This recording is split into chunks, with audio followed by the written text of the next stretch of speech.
Yeah, I saw the group discussion you did on Douglas, and you were talking about this article that someone had written about him, but it seemed to cause a lot of confusion.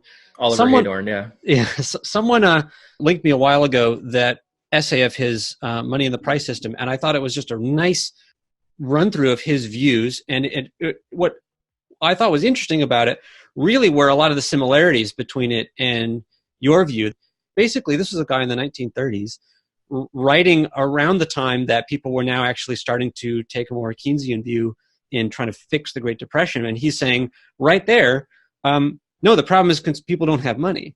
Right. And so overall, before you read that essay, I mean, what was your take on CH? I mean, how similar do you think he is to your views? What do you agree with him on? Well, I should say firstly that when I first started thinking about basic income, I found this blog post that had been written by a friend of my father's, and he mentioned social credit. And I'm like, oh, this sounds like what I've been thinking about. So before I ever heard of the term basic income, I was on Wikipedia looking up C.H. Douglas and the social credit system. And then eventually I found Philippe von Parijs, and he used the term basic income. And I was like, oh, okay, basic income is what it's called, right? But I kind of encountered some of the C.H. Douglas stuff pretty early on without necessarily going too deep into it. I think what he really, really, really gets right is that we should want the economy to maximize leisure. We want people to have more free time. That's really important. And we want the economy to be producing goods and services for people, but the goal should not be to achieve full employment. So I really, really agree with that.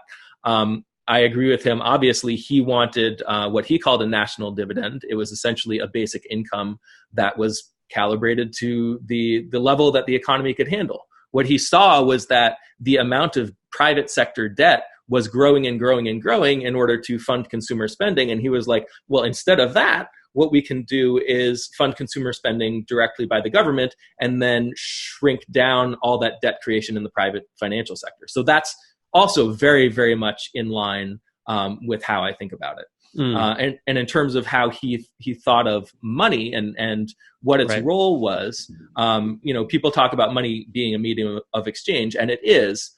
When I think of the term medium of exchange, I just think of, it's got a standard value and you can use it to exchange for things. But he was emphasizing that people are thinking of money as only this thing that allows people to trade back and forth.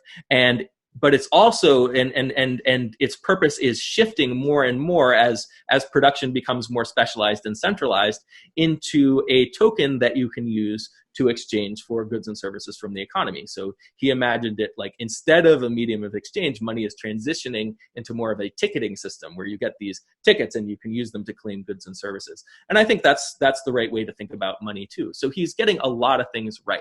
And, he says the true purpose of the economy is to provide goods and services to consumers. All of that stuff is right.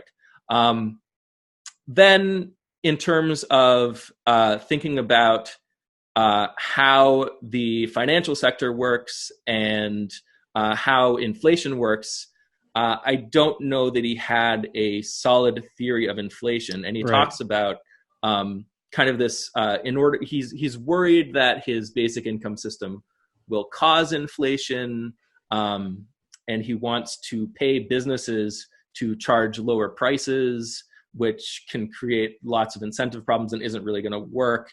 He doesn't really imagine monetary policy controlling interest rates. So, when the Fed raises interest rates, what they're almost doing is they're almost paying the economy to charge lower prices. So it's a little bit similar to what C.H. Douglas was talking about, but it's something that can actually work because you're kind of reining in the level of spending and borrowing in the private financial sector.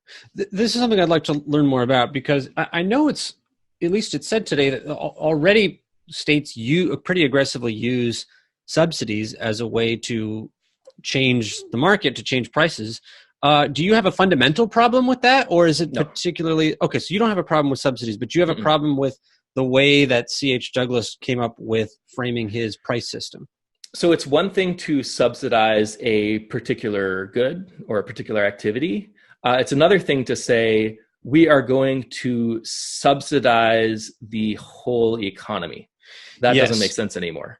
Yes, I remember reading him. There were lines where he would sort of suggest that, well, it may be true, right, that doing a basic income like this will cause inflation, and then we might need to maneuver something. But then he does sort of slip into this totalizing view where if you had to do that, then it wouldn't really work.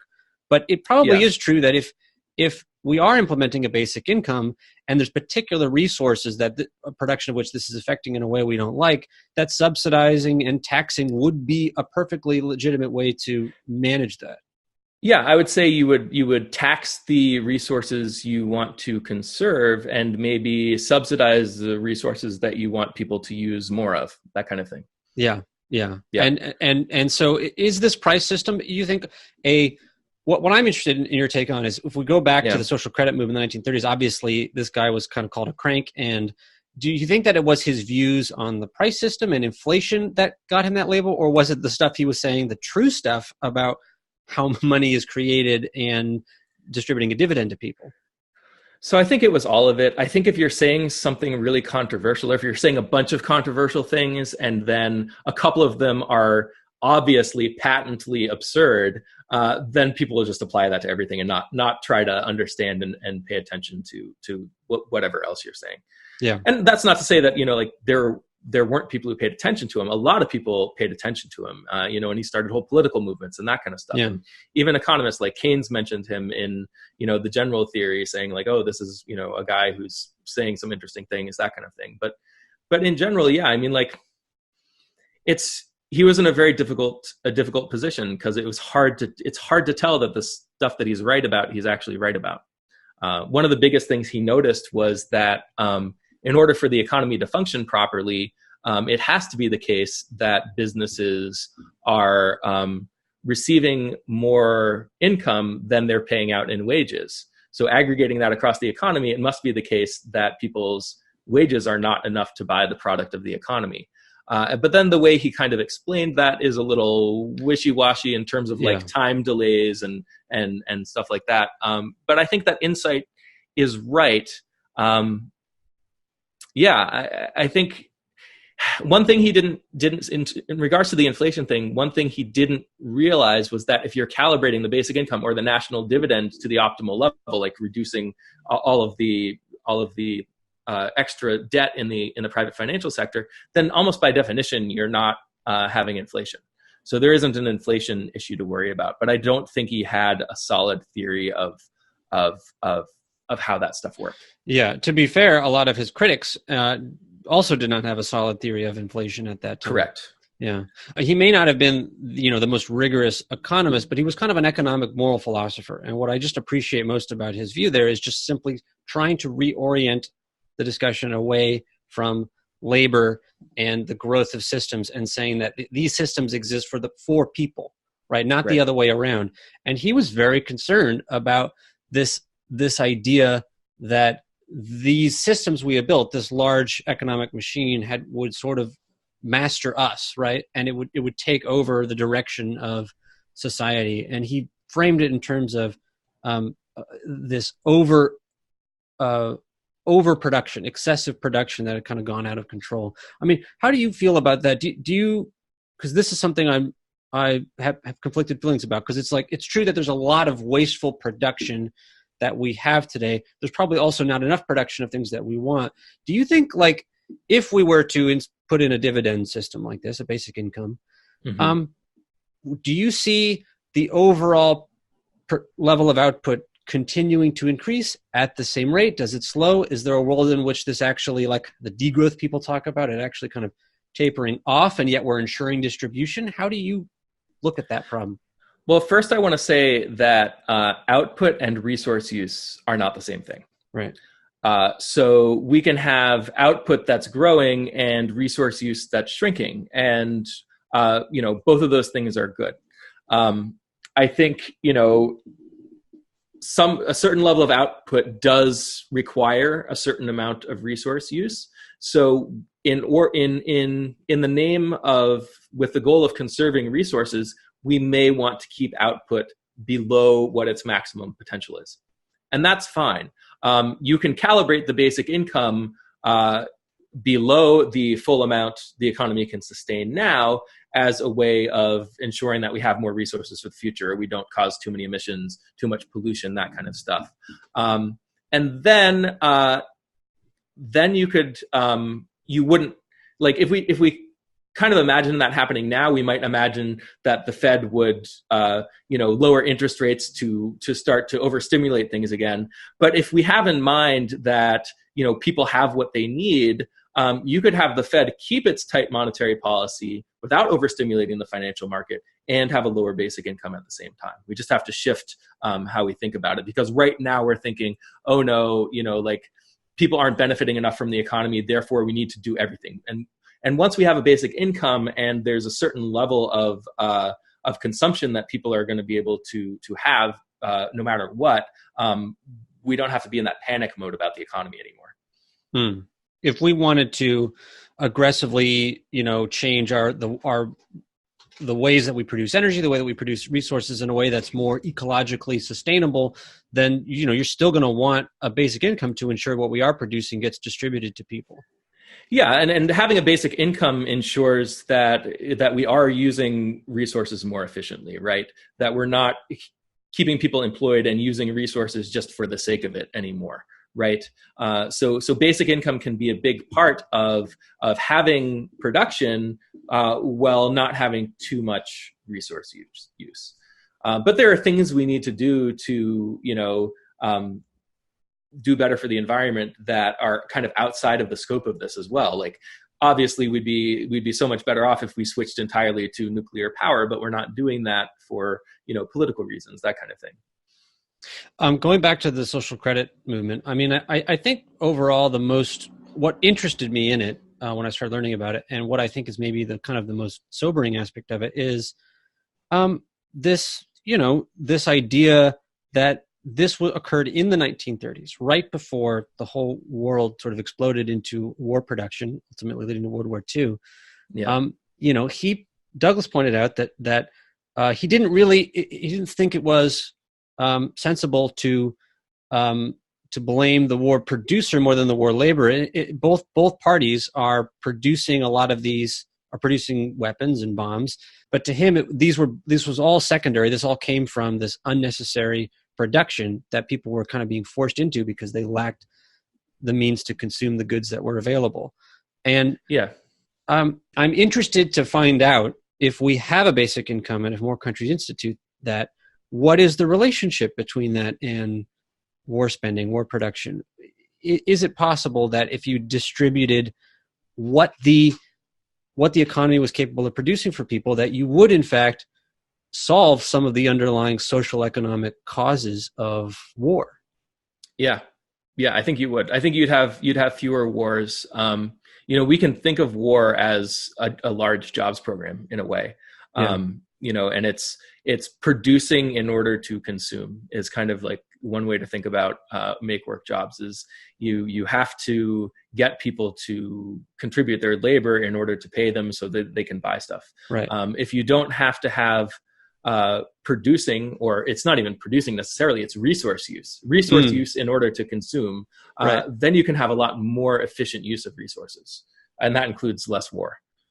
Yeah, I found the example of war a very useful example in trying to describe this to people, because it's quite clear that people are busy, they're working, they're getting paid wages to produce things that aren't part of the private sector economy. They're not a part of consumer spending. Consumers don't go to grocery stores and buy bullets and bombs and tanks, right?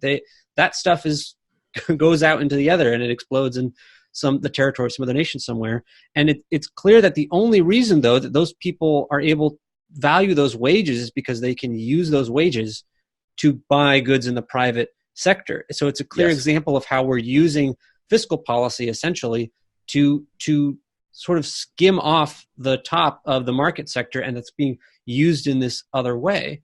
But if we're doing that, then you could literally pay the same amount of wages to all those soldiers, all those weapons manufacturers, and they would be able to buy goods in the economy just the same way. Just you can pay them just to be people. You don't have to pay them to be soldiers.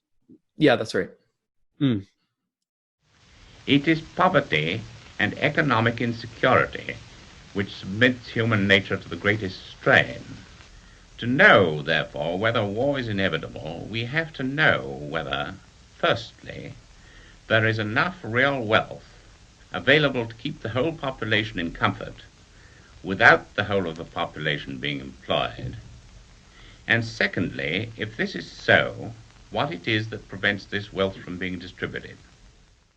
I think another reason people don't take C.H. Douglas seriously is because, like you were saying, he was writing in the time before World War II, and he was also very much aligned with like the anti-Semitic Jewish conspiracy type thing. He definitely had that going on. Yeah, I had a really, really hard time. I could not find a 1924 version of his book Social Credit. And I was very curious about whether it would have had the anti-Semitic remarks in it. Yeah. In the 1933 version, he describes how there's an invisible government that's kind of setting policy for the economy, and for a lot of times it sounds like it's this abstract thing, like it's not actual people like an actual government, but it's like this emergent property of the global economy that there's this invisible government setting these banking policies and stuff like that. But then in other parts of the book, he's talking about how it's Jewish bankers and a Jewish banking conspiracy and stuff like that. When someone's saying stuff like that, it's hard to take other stuff they say seriously. Absolutely, yeah, and he does cross that boundary, and it's tragic because I think he's correct to point out that there's more of a kind of emergent phenomenon that occurs where we, because of our assumptions about how the economy should work, we get kind of trapped into a certain mode of production. That's very different from saying that there's there's actually this like group of people behind the scenes. Right. I always find that that's sort of my litmus test for all conspiracy theorists. It's that once you're saying that, no, it's this group of people and they have secret meetings, and it's like, well, yeah, maybe there's some groups of people that do that, but there's a lot of other groups that do that as well. And I'm much more concerned about kind of what people are ignorance, what people don't know, what policymakers and people behind the scenes don't know, rather than what they do know and are trying to control. Right. Yep. Okay. A last thing on CH, I guess this idea of the AB theorem, I think we may have covered it a little bit, but just summarize that for me. Yeah, that's kind of like what I was talking about before. Like when businesses spend money, some of that goes towards their workers, and then some of it goes towards buying things from other businesses, that kind of stuff. Right. So A plus B is the total spending of the business, and the amount that they charge for their product has to be at least that, but then the amount that they pay their workers is only A. So it's this gap between what workers are paid versus the prices in the economy, the prices of goods and services. So he's saying we fill in that gap using private credit, which is exactly the same thing that I say. Right. Some of the criticism from for the A plus B theorem is that he's not looking at the economy as a whole. So that B money is actually going somewhere else and becoming someone else's A money, and it all just kind of works out. I would say that is not the reality. That the economy is not just everyone's a producer and then they use money to exchange for each other's stuff. That's not how the economy works. But that's kind of how economists assume that it works or would ideally work, that kind of thing. So I think he's right. He's right that there is this gap, and you want to be able to provide consumers with spending money, and you don't want to do it in an unstable way or in a way that doesn't get money to some people. Do you think that if we do begin to live in a world where people grant basic income, and if it works, do you think there might be a somewhat of a revision of the way people look at the social credit movement and they look at C.H. Douglas, or do you think that his unfortunate overreaches and his wonky economic theories maybe will keep that from occurring? I could imagine that. Like Ezra Pound is a widely revered poet who was, lived in fascist Italy under Mussolini and was a Nazi supporter and that kind of thing. He was also, incidentally, a fan of C.H. Douglas and used to argue about social credit.